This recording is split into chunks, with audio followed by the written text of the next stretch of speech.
Alrighty, yo, what is going on, everybody? It's your boy, Mr. DDG94, back with another reaction video. And today, the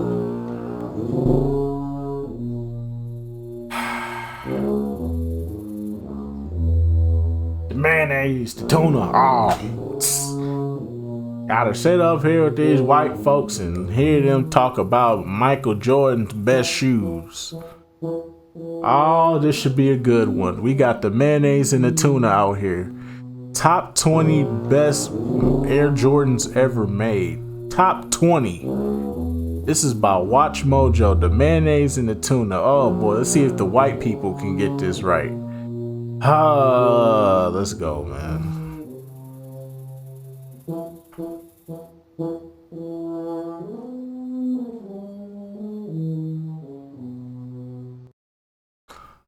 Without further ado, let's get right into it. Mars Blackman here again. You know, nobody in the world can cover my main man, Michael Jordan. Welcome to Watch Mojo, Sneakerheads Unite, and today we are counting down our picks for the top 20 Air Jordans. About a Jordan 3, 4, 5, and then beyond, the Jordan brand becomes larger than life. For this list, we'll be ranking the dopest, freshest kicks from his Airness signature sneaker line. Do you have a favorite pair of Jordans? Let us know in the comments down below. Number 20, Air Jordans 28. Do Air Jordans look cool? Trick question. Of course they do. However, the AJ 28s from 2013 also provided a fair amount of substance to go along with that style. The concept around this shoe was stealth. I still say this is the best basketball shoe I've ever played. I'm just mad at that. That air bubble popped in the back of my shoe, dog. I'm just so upset about that. Cause when it popped, the shoe was done. There was no heel support. I had to throw them bitches away. But man, these were some of the best basketball shoes you could have, bro. Outdoor, indoor, it didn't matter. These were great. Stealth on the outside, but when you open it up, you get that vibrant contrast. Russell Westbrook served as the face of the 28 prior to its official release, and the shoes quickly earned fan approval, thanks to a number of factors. They were stylish, sure, but also a well-performing kick that molded well to the feet. Meanwhile, the overall design offered strong protection to the heel area, making these Air Jordans a solid pickup. So the question you have to ask, does the game make you? Or do you make the game? Number 19, Air Jordan 35. I can't speak about no the shoe Air past Jordan 28. 35 kicks served as a nice blending of the old school and the new school.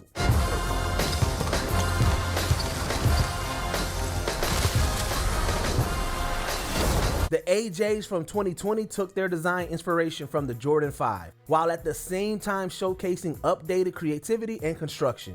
These were shoes that protected while also offering comfort. Additionally, their light design promised both players and laypersons alike the speed they carved. Meanwhile, the black and red tongue design made sure the Air Jordan 35 kicks respected the colorways that came before them during years past. Number 18, Air Jordan 15. I fucks with The Air these. Jordan 15 debuted right around the time of his Airness second retirement from basketball. The designers took some chances and risked eschewing traditional for a little experiment. Originally inspired by the top secret X-15 jet fighter, the radical Air Jordan 15 has been completely re-engineered. The inspiration behind this shoe, believe it or not, the X-15 fighter jet. If that seems like a strange thing upon which to design a shoe, then congrats. You're on the right track. Still, the AJ-15 still somehow works in spite of itself. I think they almost make more sense now than they did back then. The model's clearly dated, but like it's a dope silhouette, and it's like nothing else that's out there or has been out there since. Perhaps it's due to the elongated tongue design, which was intentionally paying tribute to Michael's famous playing style. Or it could just be that these kicks dared to dream big and try something new. Number 17, Air Jordan 17. Most It's definitely. not unfair to connect the Air Jordan 17 with the aforementioned 15.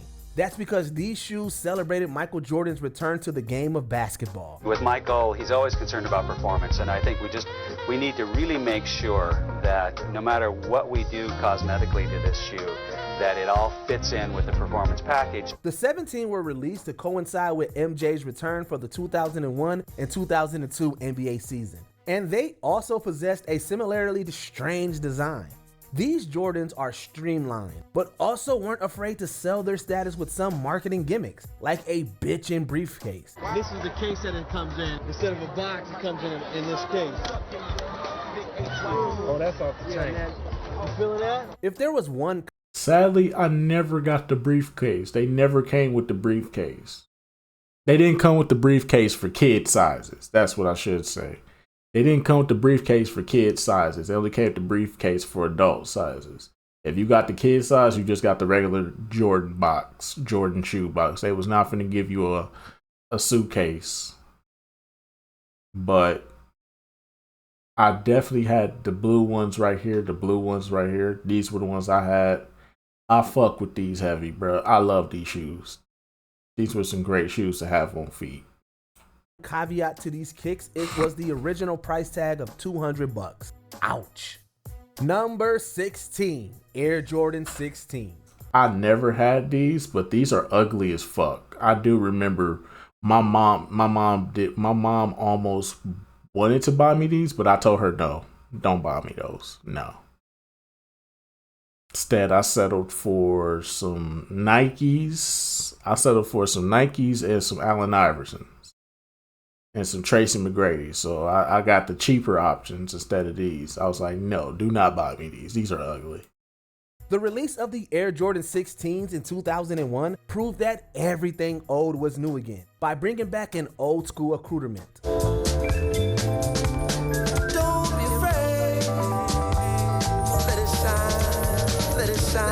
Oh, sure. The official Jordan website may refer to the removable shoe covering on these kicks as a shroud, but some folks know them by another name, spats. These shoe coverings have been in existence for literally hundreds of years, but the AJ16 decided to class things up a bit with its design. These kicks are classy, able to be worn with both fancy and casual dress without worry. See, if they would have just, hold on, go back for me real quick. If they would have just took that off, kept that off the shoe completely, and just let this be the shoe, this would have sold. I would have been sold on getting these. But you put this bullshit on there, and now they ugly to me. As a kid, these were ugly to me, and they still are. But if you take this off and just leave them like this, they still ugly, but they look good enough to where I'm like, okay, I'll get them. As a kid, I would definitely still get them if you didn't have that shit on here. Number 15, Air Jordan 8. Big, bold, and unapologetically 90s. These words, in part, help define the Jordan 8s from 1993. Take these or else. MJ was perhaps at the height of his powers back at this time, and these were a celebration of that fact. Restraint? Subtlety? Nah, forget.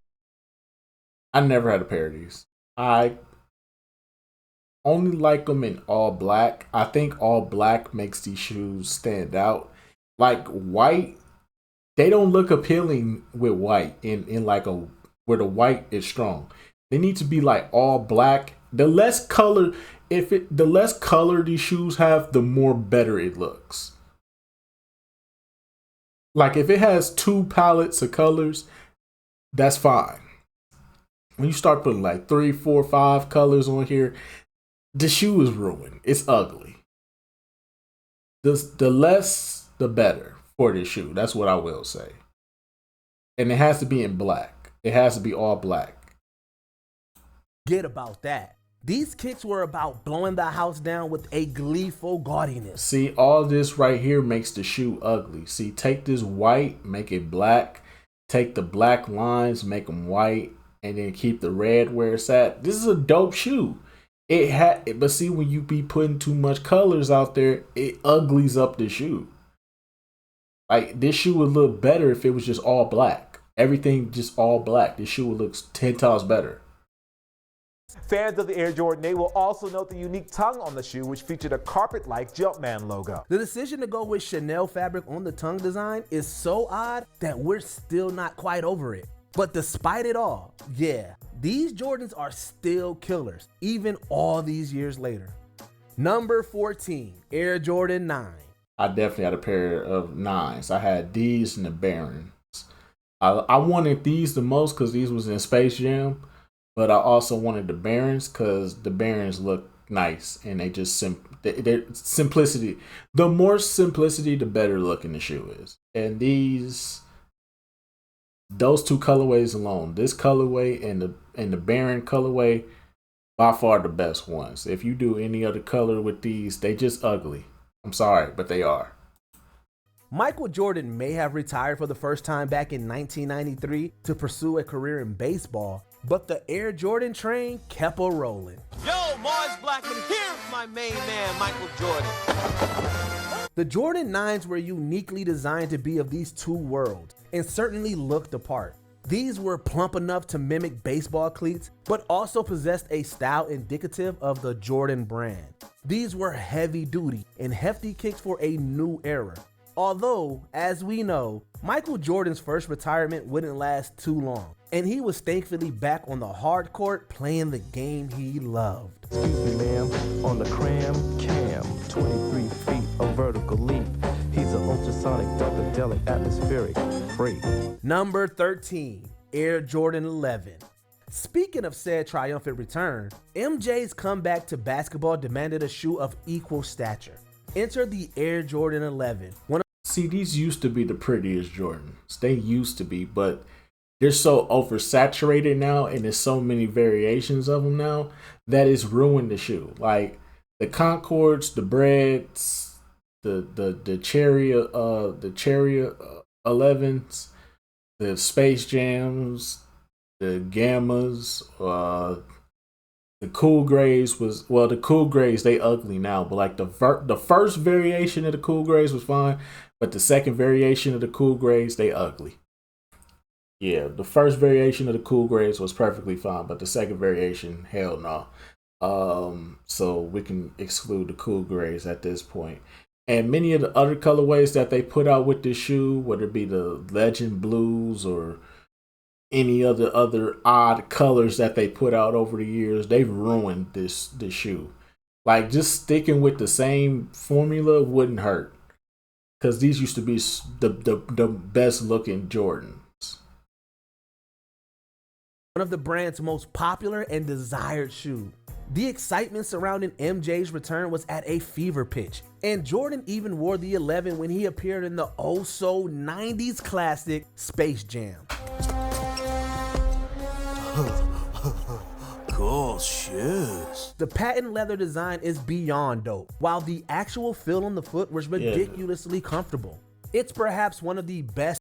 Yeah, the Cool Grays look ugly now for some odd reason. I don't know why they look ugly now, but they just look ugly now. I think it has something to do with this part of the shoe right here, because I don't remember this being that dark.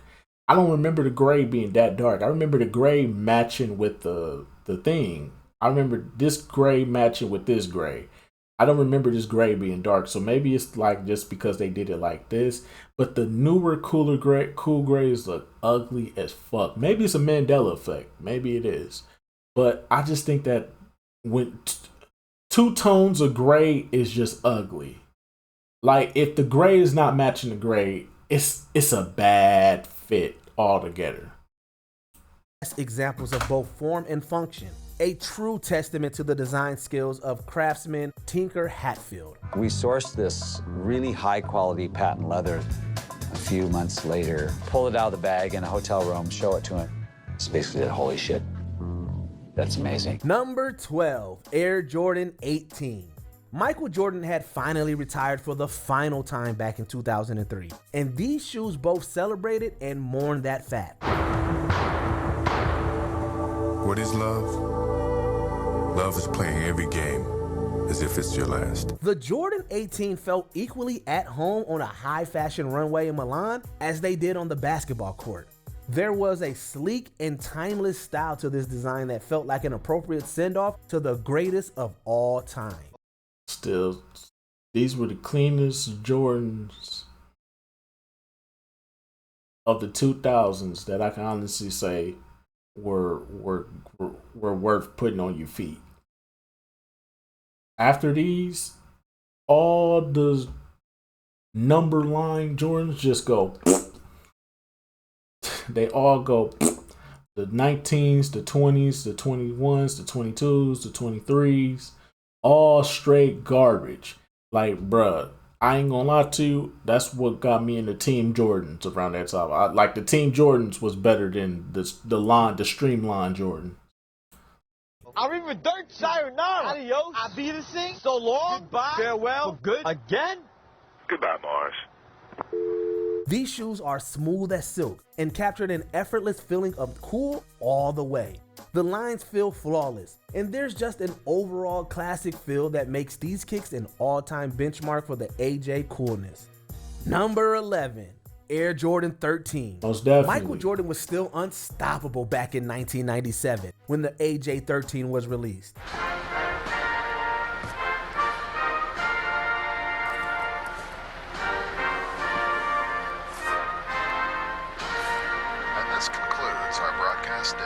As a result, the hardy design of these kicks feels strong. I actually like these. I fuck with these heavy though. Like, real talk, I fuck with these heavy. I wish I could get a pair of these. Hopefully they be re-releasing soon. Because I actually want a pair of these. Confident and powerful. These were bulky shoes that still allowed the wearer. But I definitely need the He Got Games though. I definitely need the He Got Game 13s though, for sure. Plenty of comfort, flexibility, and style. Additionally, the Jordan 13 just looked great in a traditional black and red colorway. An excellent mixture of the classic and the cool. These shoes were a showstopper and a wallet buster with an original market retail of $150. Time has been kind to the 13s as well, and these still look as great as they did back in the day. These are the new Jordans. That's it, huh? Yeah, how much these cost, man? $139, $150 with tax. Number 10, Air Jordan 14. You know MJ must have liked these shoes. I like the all white version. All, like, if it's like black, that makes it look ugly, but like if they white and like the bottom is like colored, perfect. When he decided to take an unfinalized prototype out on the court during the NBA Finals. Said kicks, designed by Tinker Hatfield, would be released as the Jordan 14 back in 1998. These Jordans would become the last signature pair MJ would wear as a member of the Chicago Bulls, so they definitely possessed significance. Additionally, their low-cut design and breathable fabric vents meant the Jordan 14s were lightweight and comfortable for the consumer. Finally, their sleek design has withstood the... See, these right here, this is the type of 14s that I like. I like these type of 14s right here. I like this colorway right here where it's white and it's colored at the bottom. Perfect. Perfect. Like when it's black and colored at the bottom, it just looks ugly. Test of time to remain a super solid pair of Jordans for just about anyone. Number 9, Air Jordan 10. Does the 10 appear like an average pair of basketball shoes? No, these were fire, bro. The only thing about them is they do have a tendency to crease up really bad. But outside of that, these some fire ass shoes to wear, depending on the colorway that you get. The colorway that you get in the outfit that you wear, these shoes will make or break the outfit, depending on how you match it up with the shoes. If you answered no, then perhaps you are one of the very vocal sneaker enthusiasts who see this pair as something of an outlier. Design-wise, Tinker didn't take a lot of risk with the shoe. Yes, it was different than the Air Jordan 9, but the basic shape remained the same, and it seems as if Tinker relied a lot on the designs of the past models to really shape the look and feel of the 10. This is due to Jordan, the man, still out playing baseball when first released. He did return to the court to playing these briefly. The etching on the soles that celebrate MJ's hoop career ensure that the Jordan 10 also works just well on the hardwood. I was bound and determined to keep the line going. I commemorated his 10 years as a pro with these 10 stripes.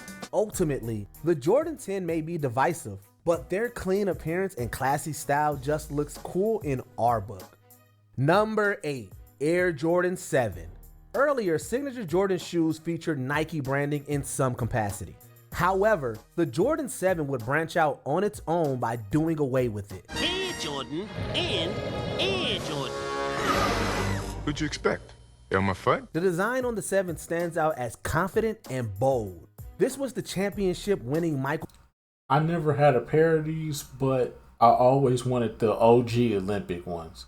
The OG Olympic ones, not the ones that came out 2016, but the OG Olympic 7s. If they ever re-release the OG Olympic 7s, I'm here for it. Michael Jordan and the Olympic Dream Team era. These right here, not the ones that came out 2016 where it was like the blue was lighter, the red was all over the place. Nah, them shits was ugly as fuck. And they was sitting on the shelves for a hot ass minute. I think they was sitting on the shelves till like 2017, like mid 2017.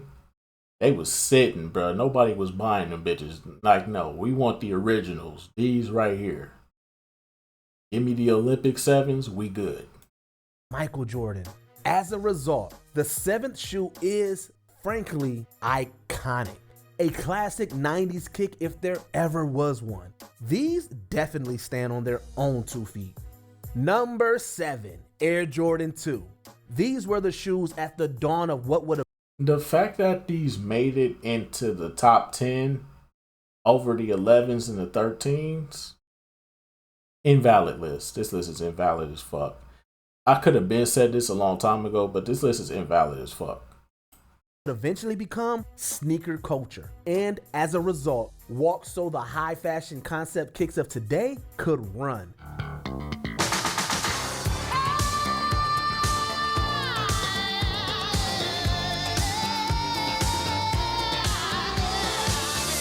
Nike tried to take the Jordan line in a new direction. The Jordan 2 was made in Italy, and it showed, complete with a faux lizard skin finish. It was also the first AJ design to not feature a Nike swoosh. These certainly weren't your uncle's trainers, and instead were designed to be worn pretty much everywhere, not just on the field of play. Let's consider the Jordan 2 for what it was, underappreciated. Whether or not people knew it back then, and whether or not you know it right now, this sneaker really did help to launch a billion-dollar sneaker empire. Number 6, Air Jordan 12. The Jordan 12s were beasts. Make no mistake, these kicks were made to last, with many fans reminiscing today about its toughness and construction. Tell me I can no longer fly. I want you to. Only fuck with the playoffs, the gray and light blue ones. Yeah, that's it. Only fuck with them two. Outside of that, I don't really like the Jordan 12s like that.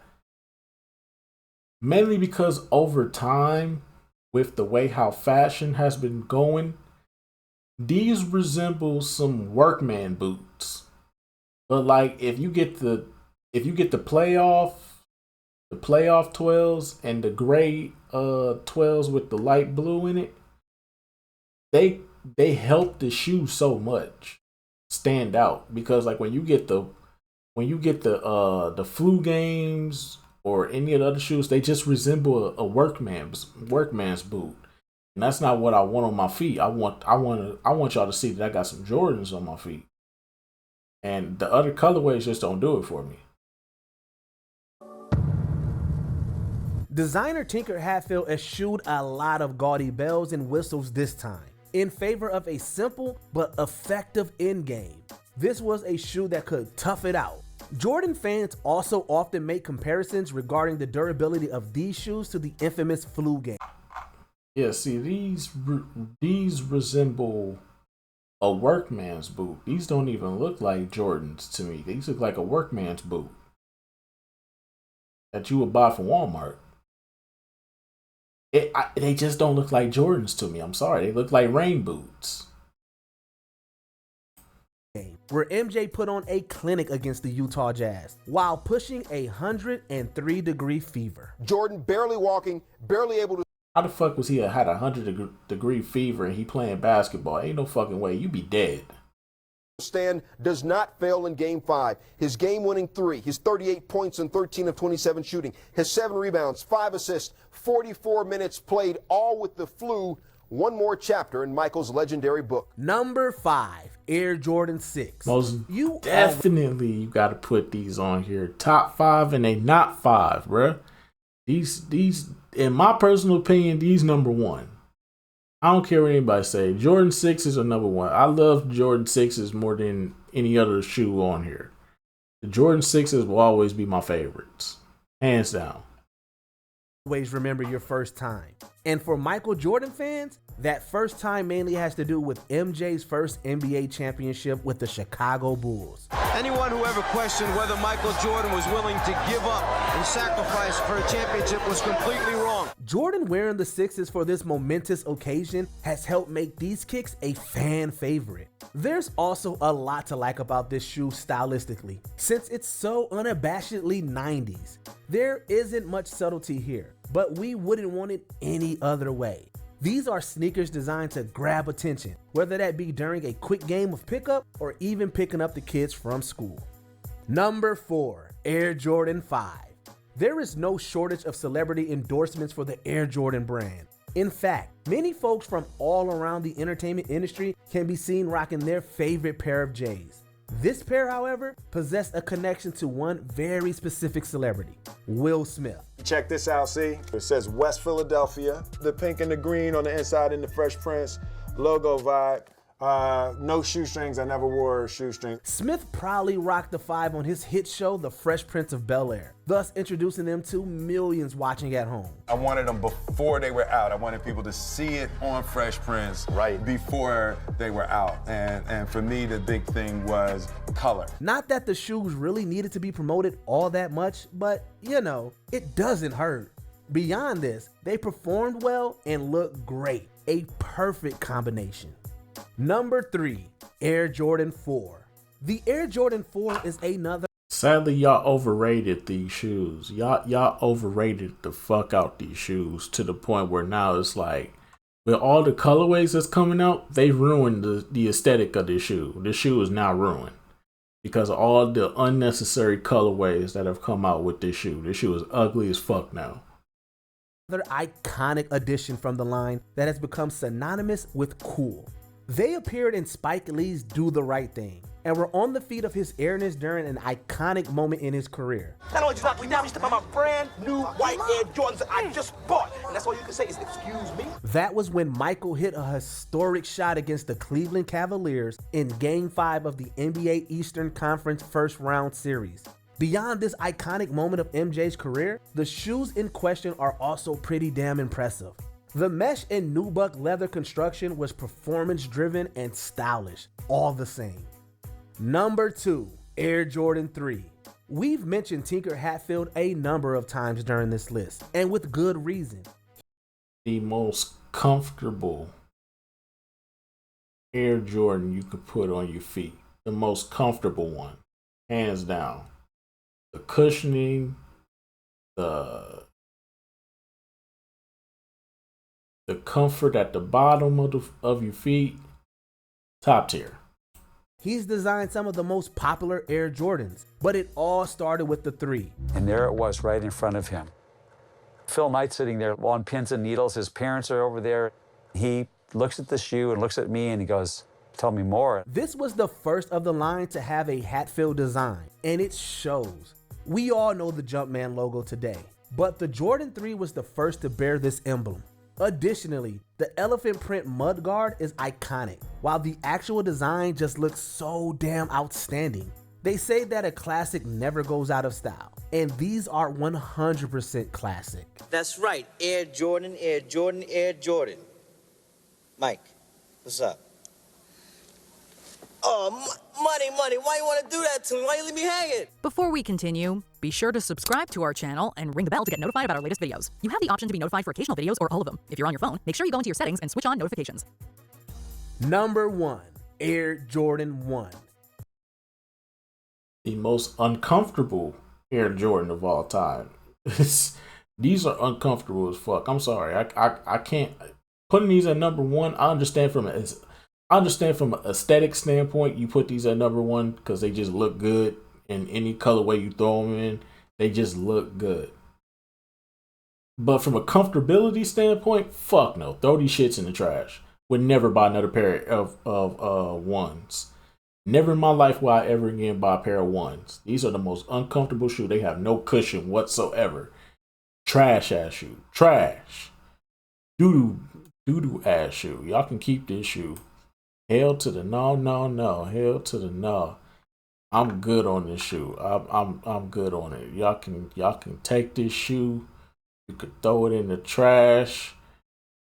Do what you want to do with it. Just don't bring them around me. Hear me and hear me good, nigga. I'm here to double down. That shit is a 2-pack of ass. The fuck are you talking about? That shit stinks.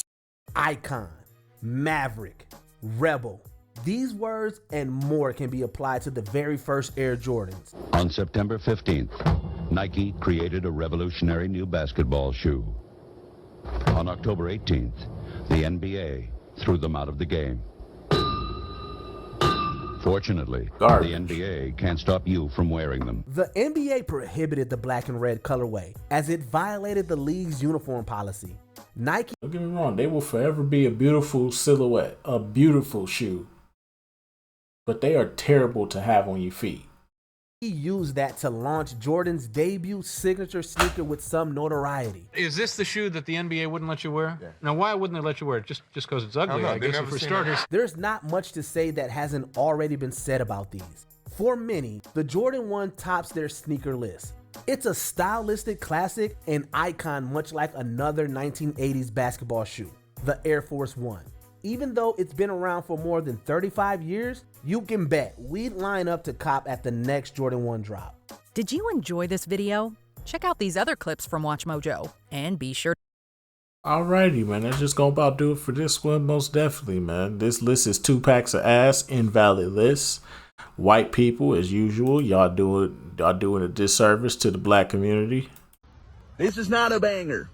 This is not a banger. And I know bangers. I know banger. Nah, my guy. That's not a banger. You're weird.